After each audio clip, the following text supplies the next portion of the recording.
sommaire de ce journal, entrepreneuriat. Récemment, il s'est déroulé la cérémonie de clôture de la phase 1 du programme Orange Corner, initié par le Royaume des Pays-Bas. Industrie, la ville de Grand Bassam au sud d'Abidjan a accueilli un atelier de 3 jours sur la validation des rapports d'études et plans d'action relatifs aux stratégies de développement de 5 clusters industriels. Nous parlerons du Salon de l'architecture et du bâtiment édition 2023. APK Africa Service propose un logiciel de gestion.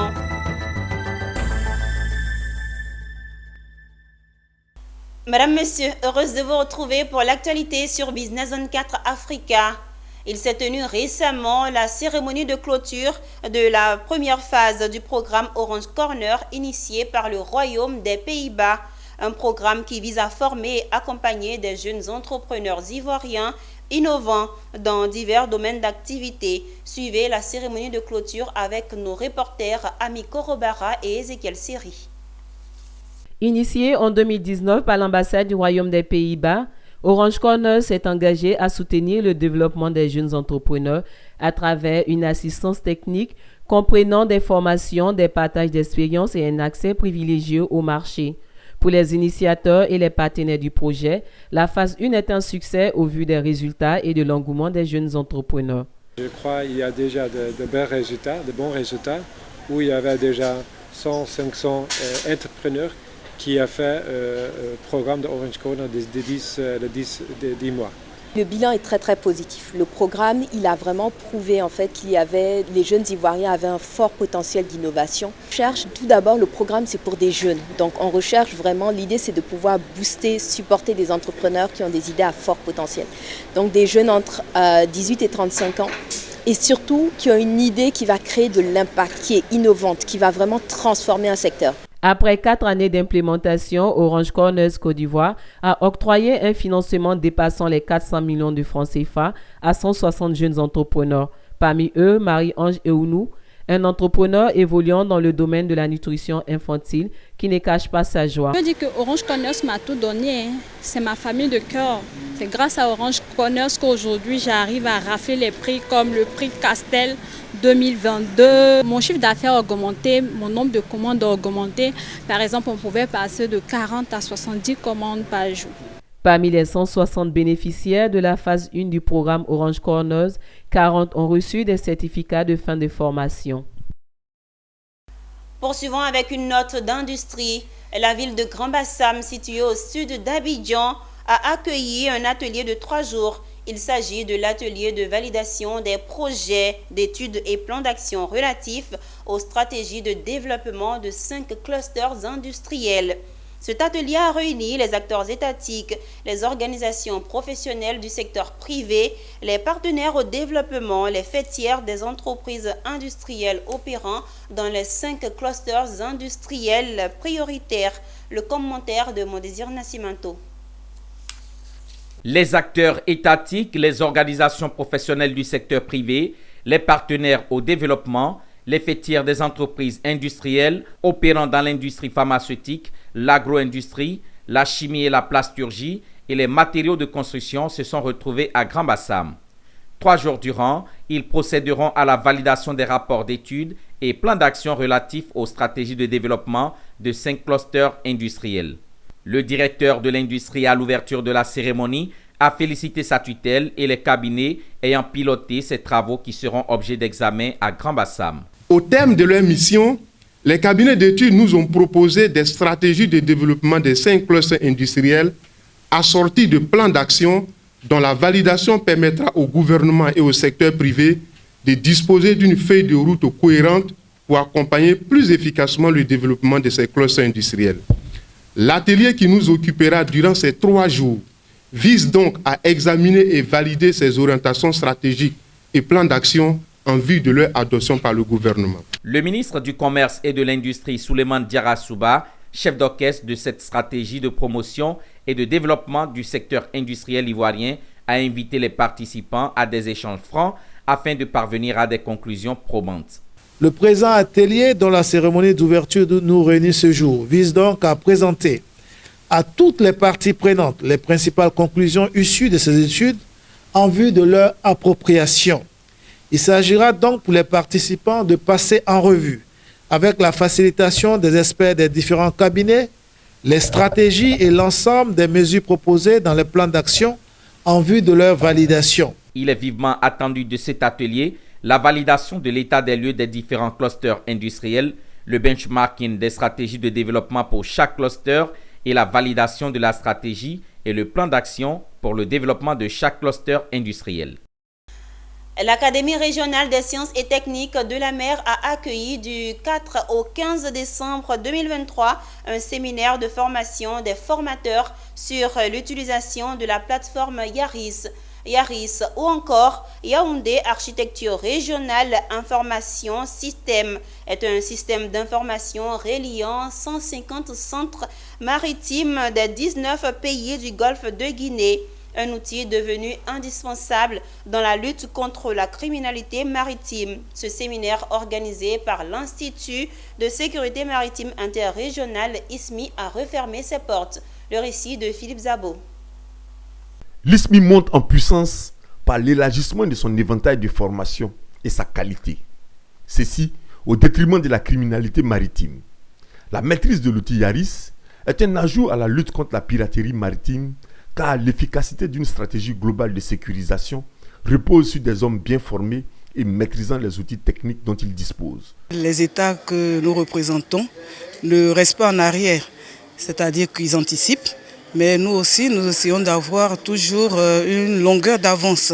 Voilà, cette longueur d'avance se traduit par l'administration que nous mettons autour de la gestion donc, des événements. Nous anticipons en ayant des textes, en acquérant donc du matériel de lutte, en formant notre personnel. Et là, vous voyez qu'aujourd'hui, vous avez donc des représentants de divers États. Donc, il y a une plateforme informatisée qui relie l'ensemble des acteurs donc, en charge de la lutte, les acteurs au niveau nationaux comme régionaux. Et cette plateforme permet donc de fusionner l'information, de la partager et d'intervenir. Durant pratiquement 2 semaines, 14 formateurs ont appris comment présenter et expliquer les différentes fonctionnalités du système Yaris. Cette session de formation s'est déroulée en 2 phases. La première, c'était pour identifier certains utilisateurs du système Yaris, identifier la possibilité de les incorporer dans un pool de formateurs de l'architecture de Yaoundé. La deuxième semaine a été consacrée à l'analyse et la surveillance maritime, de manière à pouvoir déterminer, lorsqu'on est face à l'immensité océanique, quels sont les navires qui sont potentiellement des entités susceptibles de se livrer à des activités suspectes ou illicites. Ce stage de formation s'inscrit dans le cadre du projet Gogin 2, piloté par Expertise France et financé par l'Union européenne avec l'appui logistique de l'ISMI. Il s'est tenu récemment à Abidjan le lancement de l'appel à manifestation d'intérêt du projet de paiement des réductions d'émissions autour du parc national de Taï, dénommé Projet Pré. Les paiements sont assurés par la Fondation pour les parcs et réserves de Côte d'Ivoire pour le compte du ministère de l'Économie et des Finances. Le projet Pré vise à inciter les acteurs communautaires locaux et les institutions de gestion des aires protégées à s'engager dans une gestion forestière durable. Pierre Tebeu et Marie Siri. La Côte d'Ivoire est l'un des meilleurs élèves dans la lutte contre la déforestation.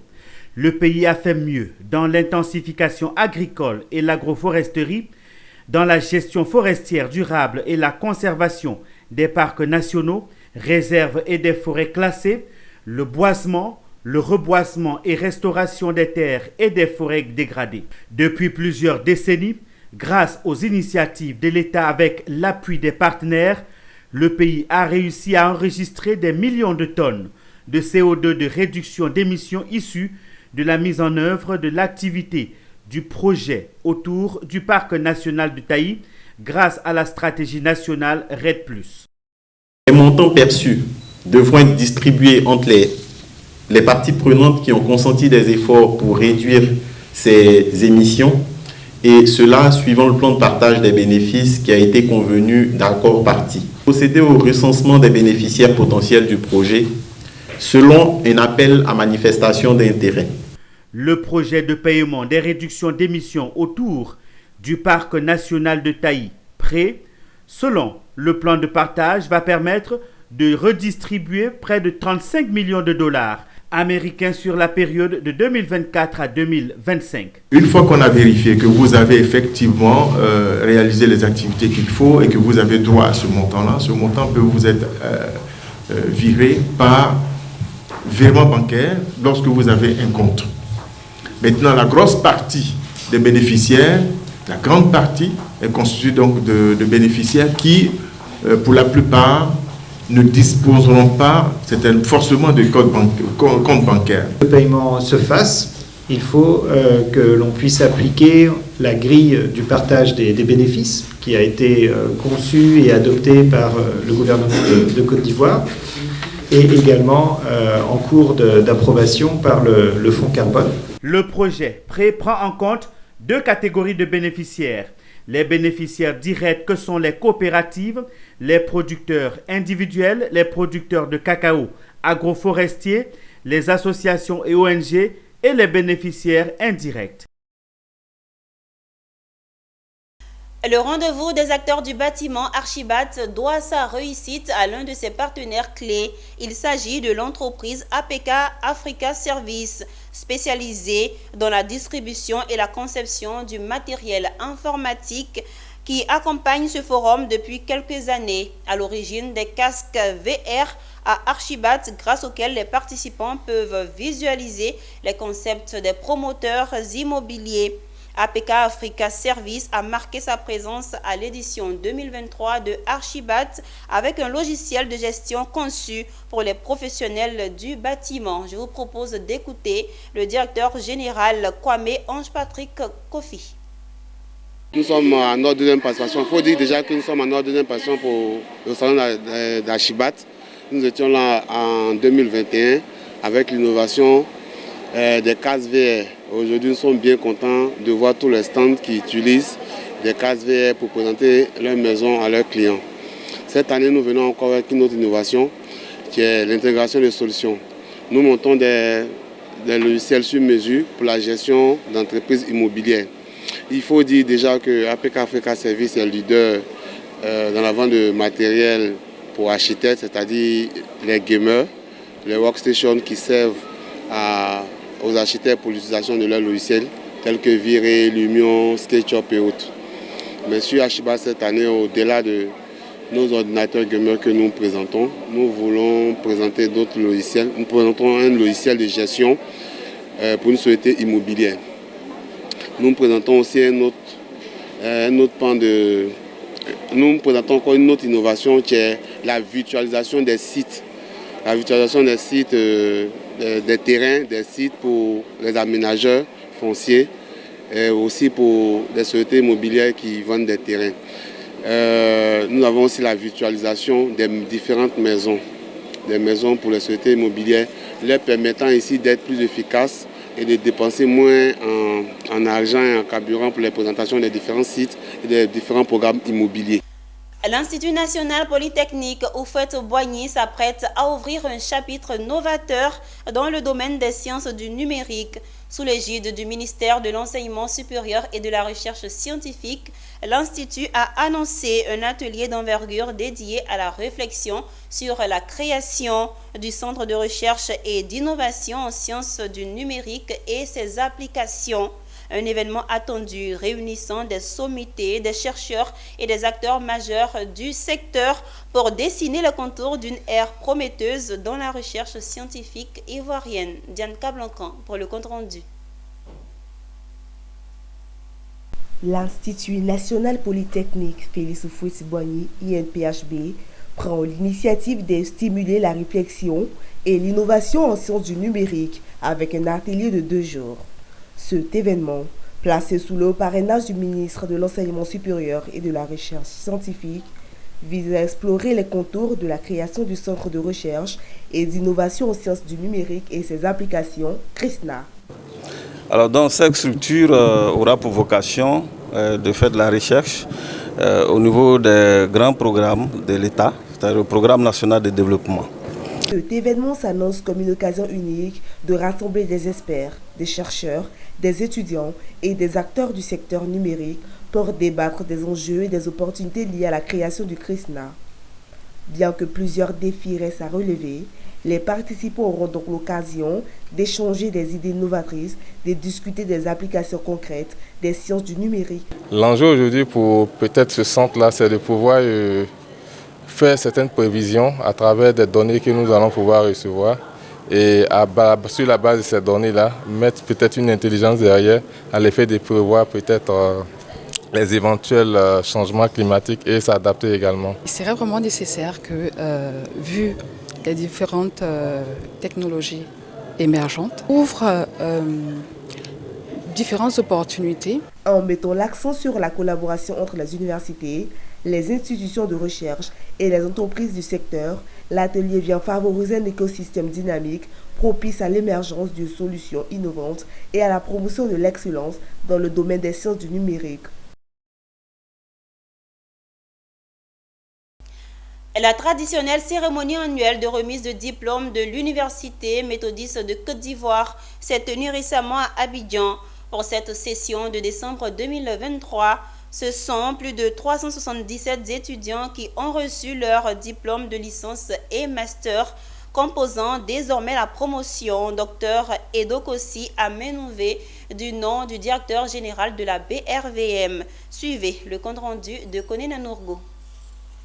Grand jour, le vendredi 15 décembre 2023 l'a été pour les 377 étudiants de la promotion Edokossi Amenouvé de l'UMESI. Devant parents, amis, professeurs et les dirigeants de l'Université méthodiste de Côte d'Ivoire, ils se sont succédés sur l'extrade pour recevoir leur parchemin de fin de licence et master en sciences de gestion, économie, droit.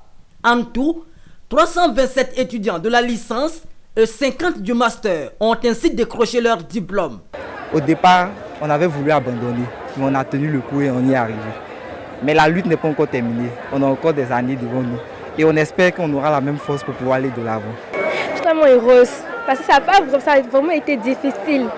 L'école, c'est pas vraiment facile. Mais on a bossé, on était courageux parce qu'on s'est mis un but dans notre tête. C'est de réussir.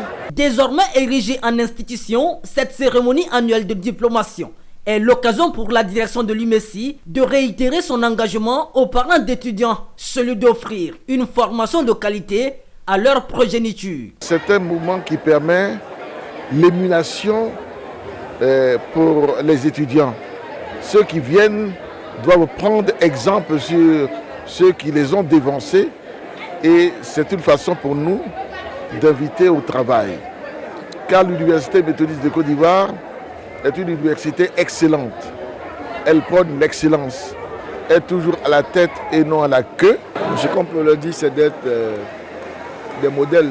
Tout ce qu'ils ont reçu comme enseignement, comme acquis, on souhaiterait que dans la vie active, ils transmettent ça et qu'ils soient des modèles tout le temps. Rappelons que les diplômes de l'UMESI sont certifiés par le CAMES. Les 10 meilleurs étudiants de chaque filière ont obtenu des bourses d'études pour plusieurs pays d'Europe, dont la Russie. Parlons sport. La fédération Wado Academy de Côte d'Ivoire a décidé de renforcer les capacités de ses membres. Pour ce faire, elle a organisé le week-end dernier un stage national de karaté Wado Rio suivi de passage de grade. C'était dans la commune de Yopougon au groupe scolaire Le Rodin. On en sait davantage dans ce reportage signé Modésir Nascimento. Ils ont répondu présent à l'invitation de la Fédération de Wado Academy Côte d'Ivoire pour prendre part au stage national de karaté Wado Rio, suivi de passage de grade.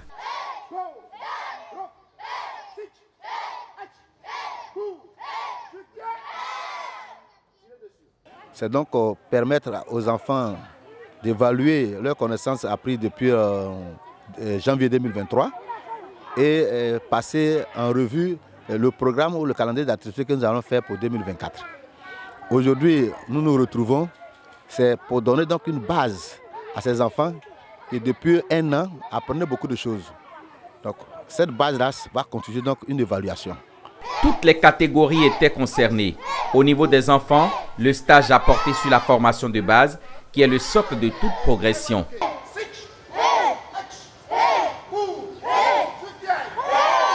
Pour les maîtres de salle, l'accent a été mis sur la technique de haut niveau. Là, il est prêt à frapper un diaposou.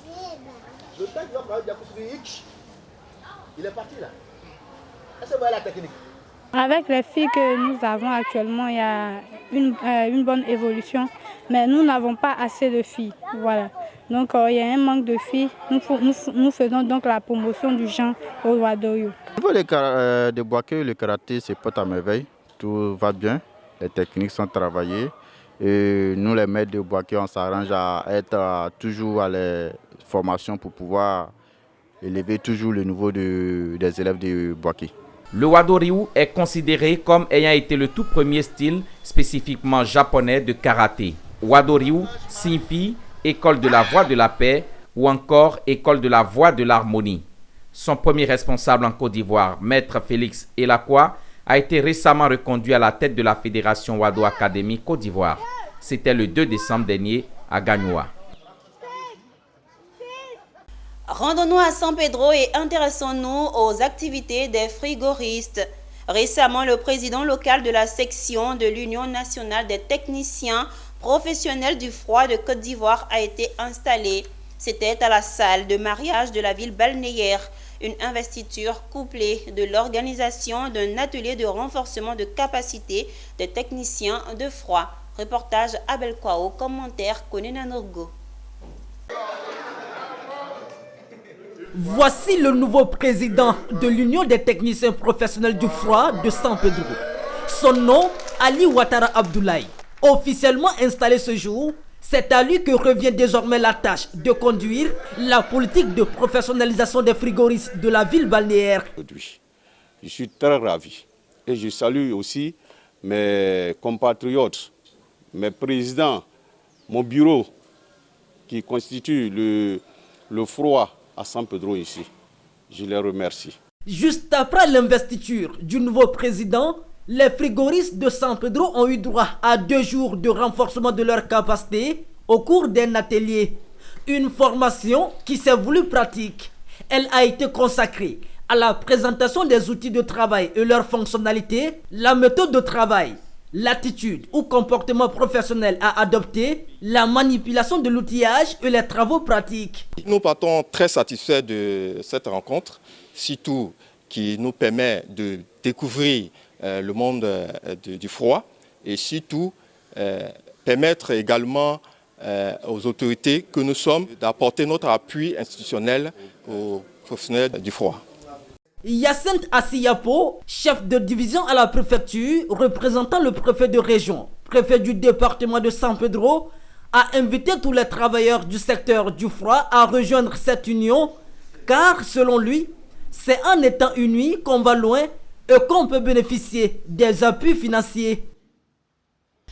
Direction Yamoussoukro, capitale politique de Côte d'Ivoire. L'édition 2023 du concours Miss Tourisme, 6e du genre, organisé par le Club des Amis du Tourisme de la région du Bélier, a connu sa grande finale récemment dans la salle des fêtes de la mairie de Yamoussoukro. Parmi les 7 candidates, c'est mademoiselle Kwasi Teya Tamia qui a été désignée la nouvelle ambassadrice de la culture et du tourisme ivoirien grâce à son art oratoire qui a convaincu le jury et le public.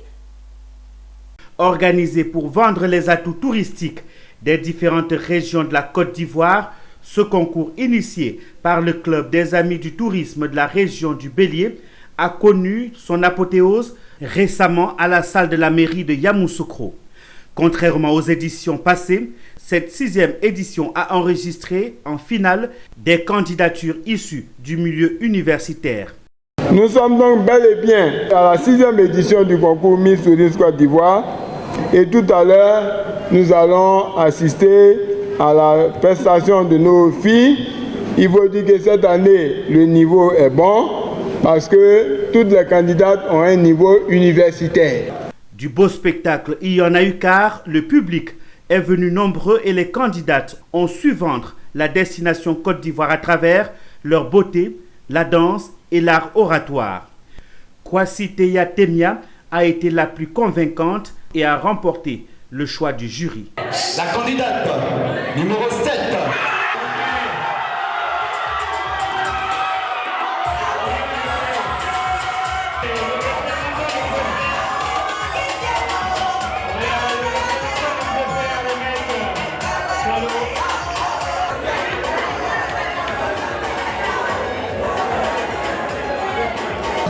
Je suis émue, ça me touche énormément.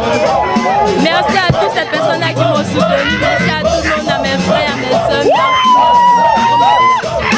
Il faut noter que ce concours a débuté depuis 2018 et les organisateurs attendent toujours les partenaires pour l'édition 2024. Et terminons ce journal en images. Le Fonds mondial pour l'éducation dans les situations d'urgence et les crises prolongées a annoncé une nouvelle subvention de 2 millions de dollars en Égypte. Cette subvention d'une durée de 12 mois sera octroyée par le HCR et permettra aux enfants fuyant la guerre au Soudan de bénéficier d'un accès vital à l'éducation. Cette nouvelle subvention touchera plus de 20 000 enfants et adolescents en mettant l'accent sur l'amélioration de l'accès et la continuité de l'éducation pour les apprenants réfugiés nouvellement arrivés, l'amélioration de la qualité de l'apprentissage, la garantie de l'équité, de la cohésion sociale et du bien-être, ainsi que le renforcement de la capacité du système d'éducation nationale. C'est ici que se referme ce journal préparé par l'ensemble de la rédaction. Merci de votre fidélité. Restez toujours fidèles à votre chaîne panafricaine d'information économique Business 24.